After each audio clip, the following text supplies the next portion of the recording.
একটি ঘটনাকে কেন্দ্র করে আজকে পুরা সোশ্যাল প্ল্যাটফর্মে নিউজ ফিড একদম গরম। সেই ঘটনার যে মূল ভিকটিম, সে ভিকটিম কোনোভাবেই সেই ঘটনার সাথে সম্পৃক্ত না। কিন্তু ঘটনার পর্যায়ক্রমে তিনি ঘটনার মূল অংশ হয়ে ওঠেন। নাম তার তাসকিন আহমেদ, বাংলাদেশ ক্রিকেটের সুপারস্টার। হাজারো ক্রিকেটার এবং যারা ক্রিকেটকে ফলো করেন, তরুণদের আইডল। বাংলাদেশ ক্রিকেটে যারা ক্রিকেট হওয়ার স্বপ্ন দেখেন তারা তাসকিন আহমেদেরকে ফলো করেন এবং সেই তাসকিন আহমেদকে নিয়ে যখন হচ্ছে নিউজ আসে যে তার নিয়ে যে অভিযোগ উঠে আসে যে তাসকিন আহমেদ মাদকাসক্ত, তাসকিন আহমেদ নারীতে আসক্ত, এ ধরনের অভিযোগ একটা ক্রিকেটার বা একজন সুপারস্টারের ক্যারিয়ারে কতটা প্রভাব ফেলতে পারে ইতিমধ্যে তা আমরা অনেকেরই জানা।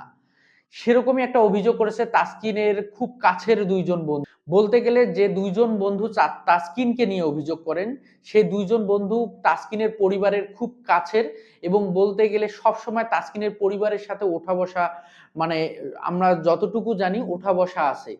তো সেই দুইজন কাছের বন্ধু যখন তাসকিনকে নিয়েই অভিযোগ করলেন, ঘটনাটার মূল আলোচনাটা এরকম যে তাসকিনের বন্ধুদের মধ্যে একটা দ্বন্দ্বের সৃষ্টি হয়। সেখান থেকে একটা পর্যায়ে হাতাহাতি, মারামারি বা যে ধরনের বাকবিতণ্ডা যেটাই বলেন না কেন, এ ধরনের একটা ঘটনার হচ্ছে সৃষ্টি হয়। সেই পরিপ্রেক্ষিতে যখন তাসকিনের একজন বন্ধু হচ্ছে তাসকিনকে বিষয়টি জানান এবং তাসকিনের কাছে বলতে গেলে এক প্রকার সাহায্য চান, তখন তাসকিন আহমেদ মোহাম্মদপুর থানার ওসি মহোদয়কে বিষয়টি জানান এবং তিনি এই বিষয়টা তদন্ত করতে বলেন এবং ঘটনাটা কি ঘটেছে সেটা জানার জন্য ওসি মহোদয়কে হচ্ছে তিনি বলেন এবং ওসি মহোদয় হচ্ছে সেই ঘটনাটা হচ্ছে জানার চেষ্টা করেন ঘটনাস্থলে গিয়ে। যদিও ওসি মহোদয় ঘটনাস্থলের কথা কোনো হচ্ছে নির্দিষ্ট করে বলেননি, কিন্তু সেই ঘটনার পরিপ্রেক্ষিতে যখন তাসকিনের দুইজন কাছের বন্ধু তারা কিন্তু তাসকিনের হচ্ছে বিরুদ্ধে গিয়ে অভিযোগ করেন তাসকিন নারী আসক্ত, তাসকিন মাদকাসক্ত।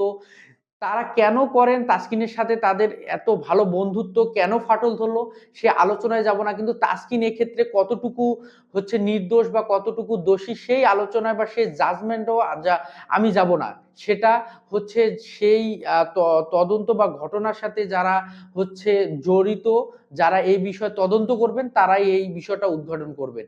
তো এরকম একটা সিচুয়েশন চলাকালে তাসকিনের খুব কাছের একজন শুভাকাঙ্ক্ষী বলতে পারেন, যারা তাসকিনের পরিবারের সাথে একদম ভালোভাবে মানে জড়িত, সেই কেউ একজন শুভাকাঙ্ক্ষী তাসকিনের বাবাকে হচ্ছে ফোন দিয়ে তাসকিনের বিষয়গুলো তুলে ধরেন। কিন্তু তার বাবাও হচ্ছে সেই কথাগুলো হয়তো বা শুনে তিনি একটু আপসেট হয়ে যান এবং তাদের ফোন আলাপের মধ্যে পারিবারিক যে ধরনের কথাবার্তাগুলো হয় সেগুলোই হচ্ছিল। কিন্তু এরকম একটা রেকর্ড হচ্ছে যখন সোশ্যাল প্ল্যাটফর্মে ছড়িয়ে দেওয়া হয়, সেটা কতটুকু হচ্ছে মানে হচ্ছে কতটুকু যুক্তিসঙ্গত।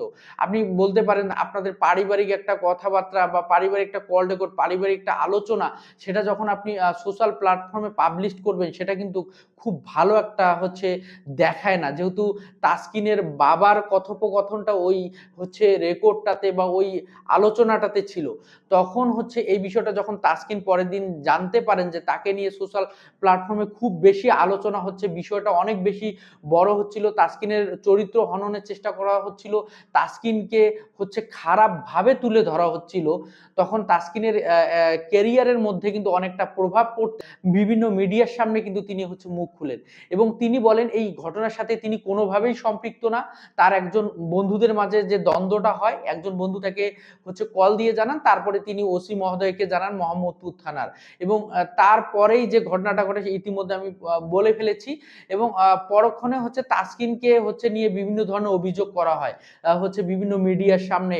তো এই সত্য মিথ্যা যেটাই হোক না কেন, কোনো ভিকটিম বা ভিকটিমের সাথে কথা না বলে যে একটা এক পক্ষের কথা শুনে যখন কোনো গণমাধ্যম বা মিডিয়া যখন এটা হচ্ছে মানে তুলে ধরেন, সেটা কিন্তু মোটেও ভালো কোনো বার্তা বহন করে না বা সেটা ভালো কোনো কিছুই হচ্ছে দেখায় না। যেহেতু একটা মিডিয়া হচ্ছে একটা সমাজের আয়না, তো আপনি সেই একটা মানে আপনার একটা ইনফরমেশনের মাধ্যমে একটা কুখ্যাত ব্যক্তি বিখ্যাত হতে পারে এবং একজন বিখ্যাত ব্যক্তি কিন্তু কুখ্যাত হতে পারে। তো মানে দোষীকে নির্দোষ এবং নির্দোষকে দোষীতে পরিণত করা যেতে পারে এবং সত্যটা কিন্তু সবসময় সত্য, সত্য সবসময় কিন্তু মাথা উঁচু করেই দাঁড়াবে। কিন্তু সেই যে সাময়িক সময়ের জন্য যে হচ্ছে বিভিন্ন হয়রানির শিকার হওয়া এবং হচ্ছে সত্যটাকে আড়াল করতে গিয়ে মিথ্যাটাকে উপড়ে নিয়ে আসা, সেটা কিন্তু হচ্ছে খুবই ভয়ঙ্কর একটা রূপ দিতে পারে। এবং মোহাম্মদপুর থানার ওসি মহোদয়ের ভাষ্য এবং তাসকিনের যে ভাষ্য সেটা পুরোপুরি মিলে যায়, তাহলে ঘটনার কিন্তু অনেকটা মানে বোঝাই যাচ্ছে যে ঘটনার মানে কোন দিকে যাচ্ছে।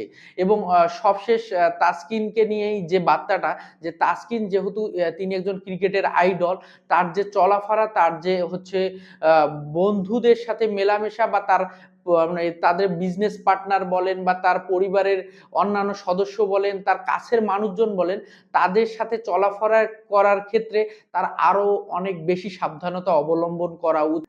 ইতিমধ্যে তাসকিনকে নিয়ে মিরপুর থানায় যে অভিযোগটা করা হয়েছে তা তুলে নেওয়া হয়েছে এবং তাসকিন শুধু তাসকিন না, বাংলাদেশের অন্যান্য যারা বিভিন্ন প্রফেশনাল ভাবে বিভিন্ন জায়গায় হচ্ছে সুপারস্টার আইডল যেটাই বলি না কেন, যে প্রফেশনের সাথেই জড়িত, যাদেরকে হচ্ছে বাংলাদেশের তরুণরা বলেন, বাংলাদেশের যুব সমাজ বলেন, যাদেরকে ফলো করে, খুব সাবধানতার সাথে হচ্ছে তাদের পথ চলা উচিত। এবং ইতিমধ্যে বাংলাদেশ ক্রিকেট বোর্ড বিসিবি হচ্ছে তারা জানিয়েছেন যে তাসকিনের যে ঘটনাটি ঘটেছে সেটার সাথে তাসকিনকে কোনোভাবেই হচ্ছে এখনো পর্যন্ত হচ্ছে দোষী সাব্যস্ত বা তার কোনো দোষের কোনো ধরনের মানে তথ্য পাওয়া যায়। তো সবশেষ হচ্ছে যারা আমার এই পেজের নতুন অডিয়েন্স বা আমার চ্যানেলের এই নতুন অডিয়েন্স, তারা অবশ্যই চ্যানেলটিকে সাবস্ক্রাইব করবেন, পেজটিকে ফলো দিবেন এবং হচ্ছে পেজটিকে বেশি বেশি লাইক শেয়ার কমেন্ট করে পাশে থাকবেন। আল্লাহ হাফেজ।